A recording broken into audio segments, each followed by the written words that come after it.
figure it out. The reason for the live video, the reason for the late night live video is that I did videos earlier today and they just didn't go to plan. They didn't come out very well, and I was trying to edit them tonight and it just came out really crap, to be honest. So it's getting on for 10 o'clock here on Wednesday night in England, and I just thought, well, I'll have a wander back down the speed shop, get the bikes back out again, and just do a live video, because then you can't go back on it once you've done it. So today's video really was on tyre choice and notionally fitting the Kenda big blocks to the Moto Guzzi V85 TT and also to the GS 310. Now I was having problems getting the tube, the tyre, off the rear of this GS 310. Basically because it was cold in here, and it was just trickier than I expected.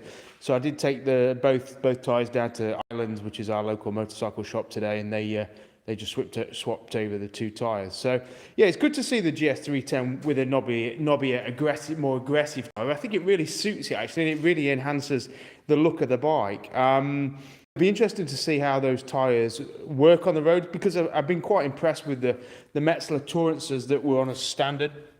These, I guess, are a typical adventure tyre, so sort of semi-knobbly, but not really knobbly at all. More like a road tyre with slightly wider channels to allow more water to move off the surface, and also to deal with sort of compact gravel, compact dirt, that sort of thing. So, not really an off-road tyre, but I've been actually quite impressed with it on the GS 310. They've got a bit of life left in them yet, but I thought, well, let's get some Kendas on. Because I wanted to do a bit more green laning on the 310 GS. But I think with all things in life, it's a compromise, isn't it? So I put some big block tyres on. They're not going to last as long as a smoother traditional adventure tyre. They're going to be better off-road, but they're going to be compromised on-road. I think they might be a little bit slippy, slidey in wet conditions on tarmac. They're also... Phil, the guy who fitted them, said they're a very stiff sidewall as well. So, which is not an issue on this wheel where it's tubeless, but on the Guzzi, if you've got a puncture at the side of the road, then obviously getting this tyre off a stiff sidewall tyre at the side of the road could be an issue, and which is why maybe they're not the tyre for everyone. But I think they really enhance the look of the Guzzi as well. The Guzzi finally looks a little bit tougher for having those tyres on it. So yeah, all in all, it wasn't an overly successful tyre fitting exercise, to be honest. I think my confidence of fitting tyres was higher than the reality of my ability, and I was quite disappointed that I had to take the rims into a shop. Also, acknowledge the war wounds that I made with the tyre levers. So I think it comes back to the fact that it's all right to practice and everything, but sometimes you're a little bit lacking.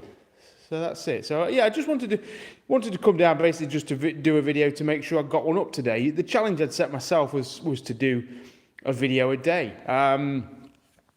Lockdown, when you're self-employed and I guess you're waiting to open up, it's important to keep busy and to set yourself a challenge and to do things and to keep active and to hold yourself to account on those things that you've said you're going to do, and doing a video was one of those things for me. So I didn't want to go to bed not having done one, and I didn't want to put up, it was a load of scatty videos about me struggling with putting the back wheel in on the GS and things like that. So I thought I'd come down just to check in with everyone, make sure everyone's all right. I know on an evening, I can't be the only one who starts to feel strained by things and a bit worried, I guess, about the future days and what's going to happen with the way the virus and everything's going to play out, or the restrictions are going to play out. So I can't be the only one who struggles to sleep a little bit, and so that's what I thought. I thought I'd come down and make a cup of tea, bring some milk down, and check in with everyone. Just for anyone who is struggling, I guess, mentally, there is a good charity out there, Mental Health for Motorcycle, or Motorcycling Mental Health, I think is the one. Somebody correct me in the comments, but it's basically for anyone who's struggling, who's a motorcyclist, and you can give them a call, and they've got trained counsellors around the country who you can obviously have a chat with and talk through things, because realistically it's going to be a big aspect of the next few months. I think people struggling with the mindset and their optimism, and even in my own mind, this is how I feel at the minute, is how I felt at the beginning of my Sydney to London trip, where you kind of felt really raw and angry, frustrated, I guess, and it's those kind of emotions that lead you to do silly things. And so I can't be the only one. And just speaking to people and seeing other people's comments online and things, I know that there's a lot of other people out there who are just fighting themselves, and I think that's always the hardest battle to win.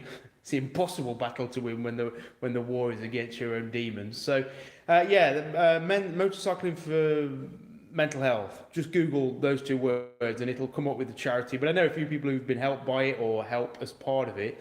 And I think it's really important that we are all getting ourselves ready for when that door opens and we can get out on the road and do what we need to do on a motorcycle. I mean, a motorcycle for me is such a cathartic, energy releasing endeavour. I just love the simplicity of getting on the bike and going for a ride, whether it is a long trip or a short trip, but just the single-minded purposefulness of getting on a motorbike and riding somewhere. And I think the anguish and the frustration that everyone's going to be feeling for the last year and the coming months, I think is really going to help propel us out there and cover us some good miles. So I think we all need to keep focused on that day when the garage door flies open, engine starts, and then we embark on whatever mission, adventure we have in mind, whether it's a day trip to the seaside or a weekend away or anything like that. So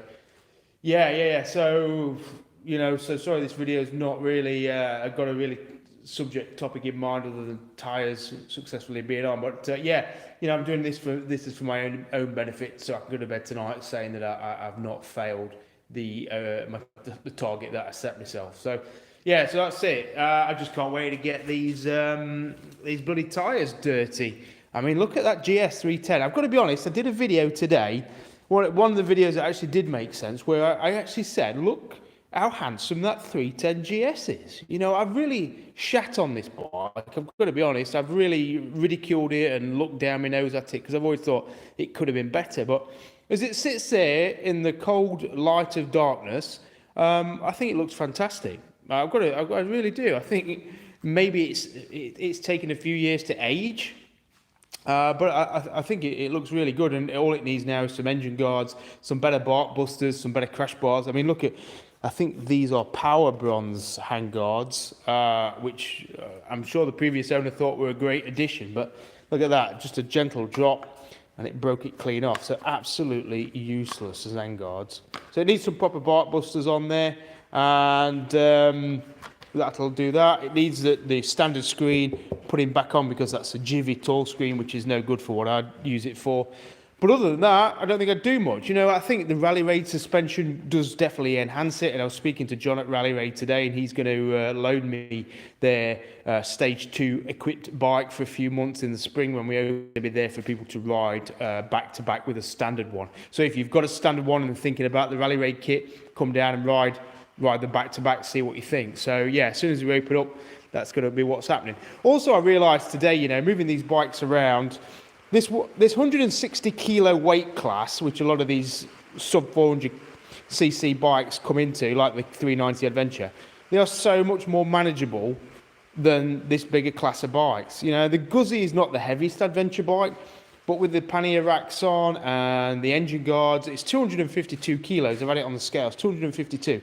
And I tell you what, that's getting too heavy. That's getting too heavy for me. I've got to be honest. I like it. I like the power. I like the power of these bigger bikes. But as a bike that would take me on an adventure where I could get lost in the world and not care if I got stuck down a lane, something that weighs 152 kilos or 160 kilos is far easier to live with than a 250 kilo bike.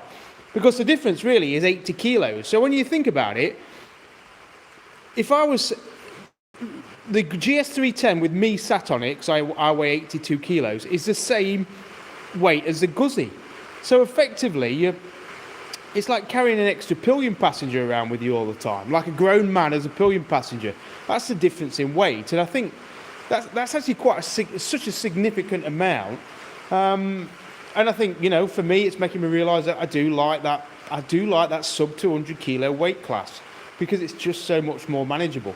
I think the GS310, had it been a 400, I think then that would have really bridged the gap between the smaller bikes and the bigger bikes. But there we go. I'm going to finish my tea. I'm going to.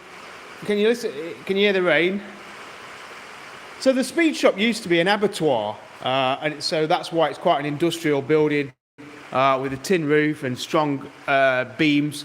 But yeah, it used to be an old abattoir, and then subdivided up into different units. And that's why it's quite a damp, characterful old place. But I think it's perfect for what I want it for. I've spent a lot of time painting and cleaning and doing up and fixing, and it's slowly getting there. I'm hoping fingers crossed, by the beginning of April, we'll all be able to get out there, do some miles, and just take a deep breath. Because the adventure has to continue, or has to commence eventually. So, yeah, that's it. If anybody fancies it, I've just ordered 50 Dorothy Speed Shop mugs.